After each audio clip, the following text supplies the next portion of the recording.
You might not know it, but history has been making its way around parts of the country since late September in the form of some truly awesome trains. Why?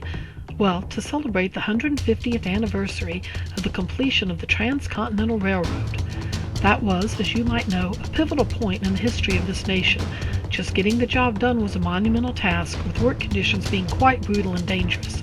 When the work was finally done, the American West was opened up to rapid expansion, with travel times cut from a couple of months to a mere week. So this was a very big deal.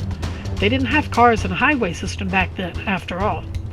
There are a couple of train engines of interest, with one being the living legend Northern No. 844, the very last steam locomotive built for Union Pacific. As you can see, it was a pretty impressive engine. Then there's the real topic of this video, the big boy No. 4014. This massive engine is the only one of its kind operational in the world, and they spent a full 2 years getting it ready for this historic journey. I'll link that video for you.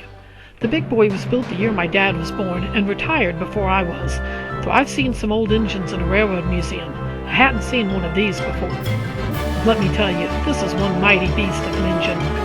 The train whistle is different from modern train engines, and the sound, oh the sound, as this behemoth approaches on the tracks is truly awe-inspiring, and maybe even a little frightening. You can see for yourself soon enough. For all who were not able to see this amazing piece of our American history, here you go. I recommend setting the sound to high and going full screen for the full effect.